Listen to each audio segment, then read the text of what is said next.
ചന്ദ്രനെ പുലർത്തി കാണിക്കൂ എന്ന് പറഞ്ഞ കാര്യം ഇവിടെയുള്ള മക്കയിലുള്ള ആളുകൾ എല്ലാവരും കണ്ടിട്ടുണ്ട്. ചന്ദ്രനെ പിളർന്നു ന്യായം വിശ്വസിക്കുന്നുണ്ടോ? തീർച്ചയായും. എന്തോ എങ്ങനെ ചന്ദ്രനെ രണ്ടായി പിളർന്നു വീണ്ടും കൂട്ടിച്ചേർത്തു തീർച്ചയായും നിങ്ങൾ വിശ്വസിക്കുന്നു? തീർച്ചയായും. Very good. ഓക്കെ, അതാണ് എന്റെ വിജയണ്ണ. വെറും വിജയണ്ണ അല്ല അവര് മുഹമ്മദ് വിജയണ്ണ ആയി തരണിക്ക് മുഹമ്മദ് വിജയണ്ണ മുഹമ്മദ് വിജയണ്ണ മുഹമ്മദ് വിജയണ്ണ. എന്തൊക്കെ കാര്യങ്ങളാണ് പറഞ്ഞ വിഡ്ഢിയെ പോലല്ല മുതലാളി, കുറേശ്ശി വിഡ്ഢിയല്ല പോലെ ഞാൻ കണ്ടെങ്കിൽ ചന്ദ്രനെ പിളർന്ന കണ്ടെങ്കിൽ ഞാൻ പിന്നെ എന്തെല്ലാം ചെയ്യുമായിരുന്നു അറിയാവോ? എന്റെ ജീവിതം തന്നെ പള്ളി അതാണ് അവിടെ സംഭവിച്ചത്. ഓരോ ഉടായ്പ ഇറങ്ങിക്കോളൂ. 30 കോടി ഇന്നത്തെ 730 കോടി ആൾക്ക് കാണാൻ പറ്റിയില്ലല്ലോ. അത് നിരാശയുണ്ട്.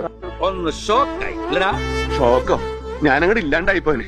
ഈ 730 കോടി ഇന്നത്തെ 730 കോടി ആൾക്ക് കാണാൻ പറ്റിയില്ലല്ലോ. അത് നിരാശയുണ്ട്. ഞാനത് വീട്ടിൽ നിന്ന് ഇറങ്ങാൻ നിൽക്കുകയാണ്. ചെന്നൈയിലേക്ക് പോകണം വിജയണ്ണനെ കാണാൻ. നേരിട്ട് അള്ളാഹു പ്രത്യക്ഷപ്പെട്ടു എന്ന് വിചാരിക്കാം.